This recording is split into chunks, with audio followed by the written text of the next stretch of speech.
नमस्कार साथियों, स्वागत है आपका गोल मंत्र एकेडमी के परिवार में। आज मैं पढ़ाऊंगा संविधान का ये 28वां लेक्चर होगा और टॉपिक का नाम है आपका विधान सभा। इसके पहले आपके विधान परिषद हो चुके हैं, राज्यपाल हो चुके हैं। कहने का मतलब ये है कि हम लोगों ने केंद्र की कार्यपालिका पढ़ी, फिर उसके बाद राज्य की कार्यपालिका है। तो राज्य की जो कार्यपालिका है ये उसका लास्ट टॉपिक है। जिस प्रकार से हम लोगों ने केंद्र में पढ़ा है, अब उसी प्रकार क्या है ये राज्य में है। तो राज्य में ये लास्ट टॉपिक है। इसके पीछे क्या है, राज्यपाल हो चुका है, विधान परिषद हो चुका है, मुख्यमंत्री हो चुका है, मंत्रिपरिषद और महाधिवक्ता हो चुके हैं। तो ये राज्य की कार्यपालिका का ये लास्ट टॉपिक है और टॉपिक का नाम क्या है, विधानसभा। क्या नाम है इसका, विधानसभा। जिस प्रकार से मैंने बताया है आपको कि जैसे हमने राज्य की कार्यपालिका बताया, राज्य की कार्यपालिका, तो फिर से हम बता दें एक बार, राज्य की जो कार्यपालिका है ना, तो इसको हम 3 भागों में बांटेंगे। आपका एक हो जाएगा, इसमें हम कह देंगे विधानमंडल। एक क्या हो जाएगा आपका, विधानमंडल। और विधानमंडल को हम 3 भागों में बांटेंगे। एक आपका हो जाएगा राज्यपाल, एक आपका हो जाएगा विधान परिषद, और तीसरा आपका हो जाएगा विधानसभा। तो ये चीज़ आपको ध्यान देना है कि राज्य की जो कार्यपालिका होती है वो क्या कहलाती है, विधानमंडल कहलाती है। इसके कितने अंग कहे जाते हैं, ये 3 अंग कहे जाते हैं। राज्यपाल है, विधान परिषद है और विधानसभा है। इसको हम लोग पढ़ चुके हैं। अगर आपसे पूछे इसका उल्लेख किसमें है तो 167, ये आपका 168, सॉरी ये आपका 168 हो जाएगा, ये आपका 169 हो जाएगा, ये आपका क्या है 170 हो जाएगा। ये चीज़ आपको ध्यान देना है। तो विधान परिषद का उल्लेख 169 अनुच्छेद में किया गया है, विधानमंडल का 168 में किया गया है और विधानसभा का 170 में। तो आज हम लोग पढ़ेंगे क्या, विधानसभा। क्या पढ़ेंगे, विधानसभा। तो विधानसभा की तुलना हम लोग जो है केंद्र में, जैसे हम बात करें कि जो आपकी लोकसभा होती है, ठीक उसी प्रकार राज्य में क्या होती है, विधानसभा होती है। क्या होती है, विधानसभा। इसका उल्लेख इसमें किया गया 170 में किया गया है। जैसे हम लोगों ने पढ़ा है कि केंद्र में जैसे हम लोग संसद पढ़े हैं तो उसकी ट्रिक क्या बताए हैं, सरल। क्या पढ़े हैं वहाँ पे, सरल। यानी कि यहाँ पे हो जाएगा आपका 79, 80, 81। क्या है आपका 79, 80, 81। तो 79 में संसद है, 80 में राज्यसभा है, 81 में लोकसभा है। तो ठीक उसी प्रकार विधानसभा का उल्लेख किसमें किया गया है, 170 में किया गया। किसमें किया गया, 170 में किया गया। जिस प्रकार से लोकसभा को स्थायी सदन व अस्थायी सदन कहते हैं, उसी प्रकार विधानसभा को अस्थायी सदन कहते हैं। इसे निम्न सदन भी कहते हैं और इसे जनता का सदन कहते हैं, जनता का सदन।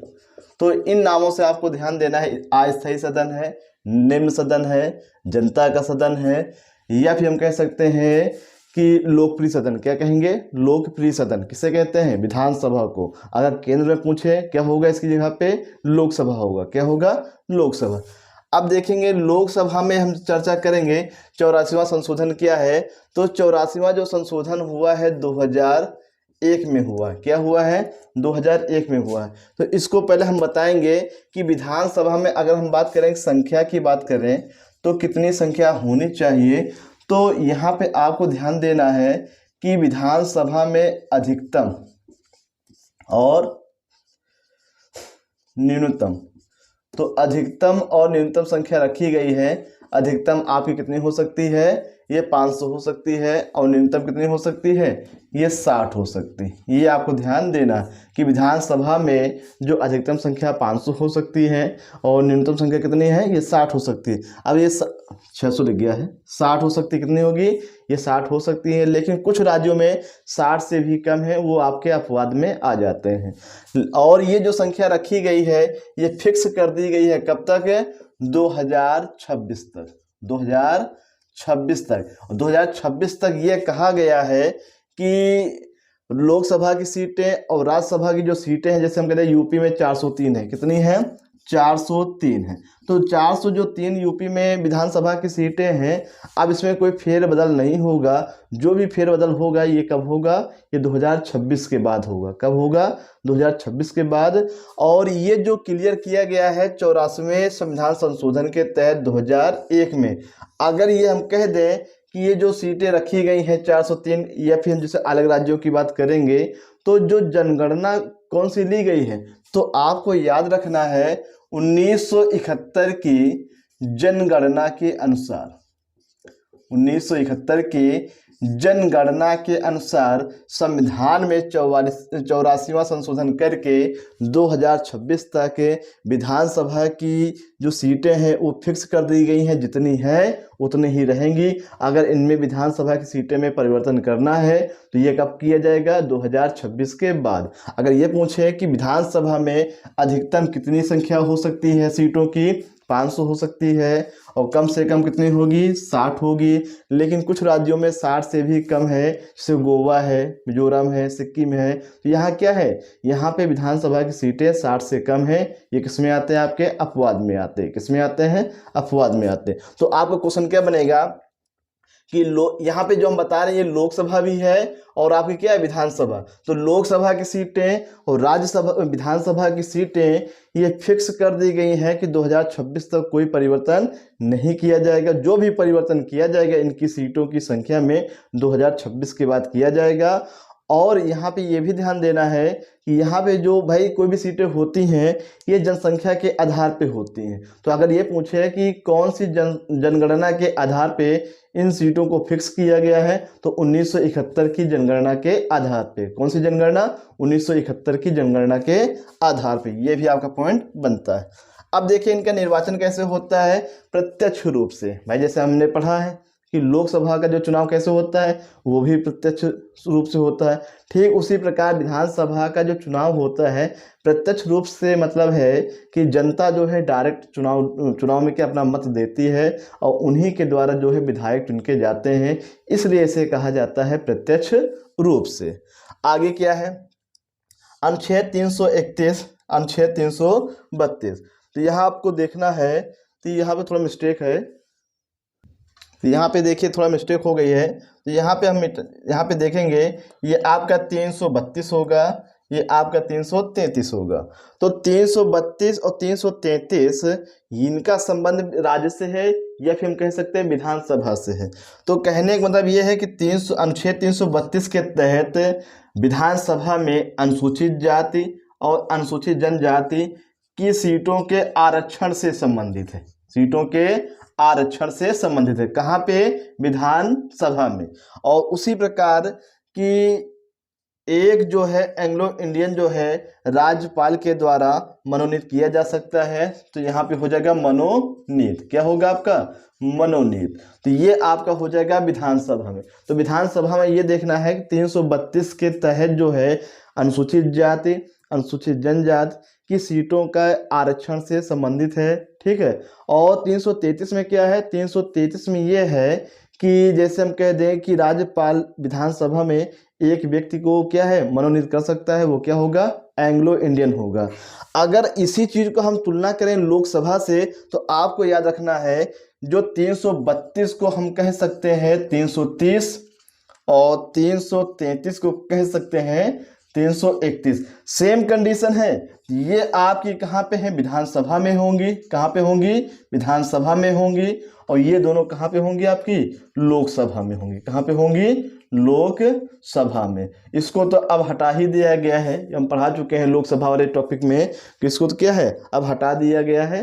तो आपको ये याद रखना कि 132 वो 332 और 330 दोनों सेम कंडीशन है। ये आपका विधानसभा में है, ये आपका लोकसभा में है। 333 और 331 सेम है, ये आपका विधानसभा में है, ये आपका क्या है? लोकसभा में है। अच्छे से कंपेयर करके पढ़ेंगे, दावा करते हैं आपको बहुत ही आसानी से याद हो जाएगा। अगर हम कार्यकाल की बात करें तो प्रायः इनका जो कार्यकाल 5 वर्ष का होता है। कितना होता है? 5 वर्ष का होता है। लेकिन कंडीशन कई सारी होती हैं। 5 वर्ष के पहले भी क्या है? इनके कार्यकाल को समाप्त कर दिया जाता है। जैसे किसी मंत्री के खिलाफ कोई अविश्वास प्रस्ताव पारित हो जाता है, या फिर सीएम के खिलाफ कोई मंत्री हो जाता है। तो ऐसे बहुत सारे कंडीशन होते हैं। तो क्या होता है? उसमें जो है इनका कार्यकाल समय से पहले समाप्त किया जा सकता है। लेकिन एक कंडीशन और आती है, जैसे आपातकाल है। तो आपातकाल के समय में एक बार जैसे आपातकाल लगा है, तो एक बार में अगर शासनकाल बढ़ाना चाहते हैं तो अधिकतम 1 वर्ष बढ़ा सकते हैं। तो यहाँ हम देखेंगे फिलहाल इसका जो कार्यकाल कितना होता है, 5 वर्ष होता है। और एक कंडीशन और है कि राज्यपाल को लगता है कि राज्य सरकार ठीक से शासन नहीं चला पा रही है, तो राज्यपाल की सिफारिश पे राष्ट्रपति शासन राज्य में लागू हो जाएगा और इसका जो सीएम का जो कार्यकाल है समय से पहले समाप्त किया जा सकता है।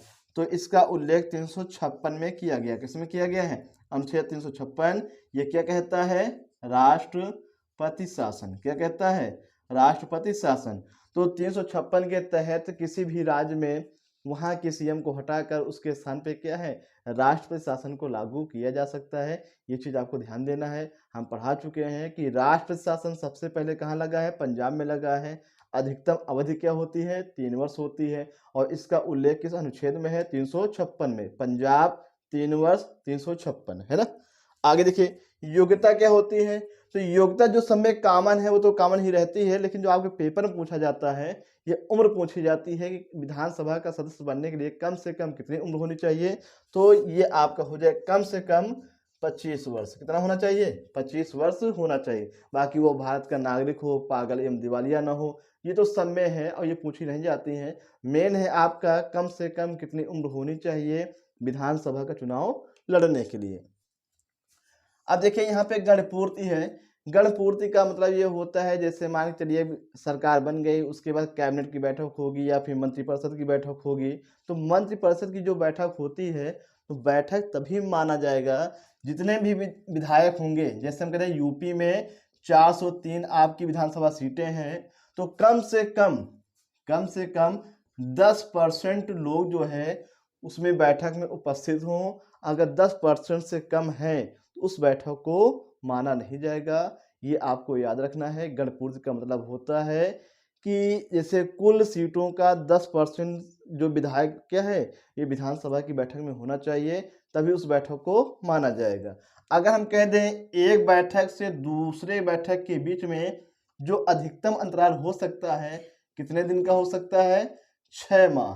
तो 6 माह से ज़्यादा क्या है? अंतराल नहीं होना चाहिए। ये आपका लोकसभा में भी है और आपका कहाँ पे है? विधानसभा में भी है। तो आपको याद रखना है कि एक अधिवेशन से दूसरे अधिवेशन के बीच में अधिकतम जो अंतराल हो सकता है कितने महीने का?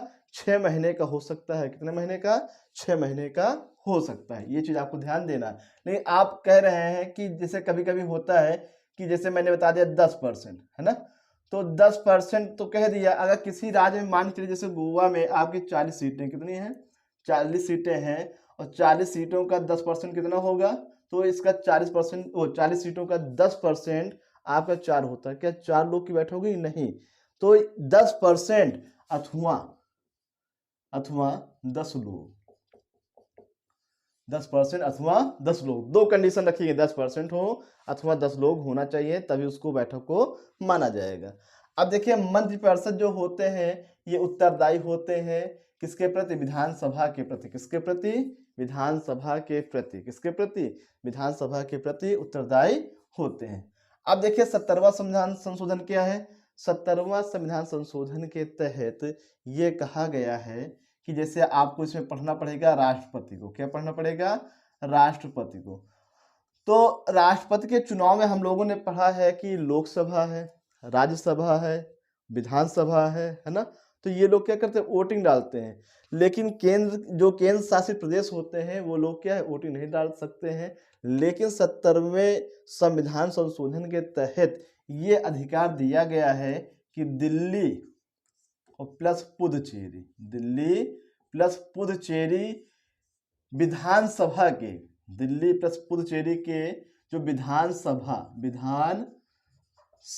के निर्वाचित सदस्य क्या है? राष्ट्रपति के चुनाव में भाग ले सकते हैं। अगर क्वेश्चन आएगा कि दिल्ली तथा पुदुचेरी की विधानसभा की जो निर्वाचित सदस्य होते हैं ये राष्ट्रपति को चुनाव में क्या है? वोट डाल सकते हैं, ये जो किस संविधान संशोधन के तहत शामिल किया गया है? तो आपको याद रखना है 70। क्या याद रखना है? 70 आपको याद रखना है। तो 70वां जो संविधान संशोधन है इसके तहत दिल्ली और पांडिचेरी के विधानसभा के सदस्य होते हैं, केवल निर्वाचित सदस्य, वो लोग क्या कर सकते हैं? राष्ट्रपति के चुनाव में वोट डाल सकते हैं। आगे देखिएगा 266 क्या है आपका, आकस्मिक निधि। क्या है आप, सॉरी, ये संचित निधि है आपका, संचित निधि। तो क्वेश्चन आएगा कि 266 अनुच्छेद क्या कहता है, संचित निधि। राज्य की जो संचित निधि का उल्लेख किसमें किया गया है, 266 में किया गया है। और यहाँ पे है 267 आकस्मिक निधि। क्या है आपका, आकस्मिक निधि। आपको इसको भी याद रखना है ना, आकस्मिक निधि, इसको अभी आपको याद रखना है। तो ये आपको याद रखना है 266 और 267। तो इस प्रकार से आपका विधानसभा आपका खत्म होता है। थोड़ा हम और बता देते हैं, जैसे हम लोगों ने पढ़ा है कि लोकसभा और राज्यसभा। तो लोकसभा में क्या होता है, वहाँ पर भी अध्यक्ष होता है, और राज्यसभा में भी क्या है, वहाँ पर भी अध्यक्ष होता है। ठीक उसी प्रकार हम लोकसभा की तुलना करते हैं विधानसभा से, और राज्यसभा की तुलना करते हैं विधान परिषद से।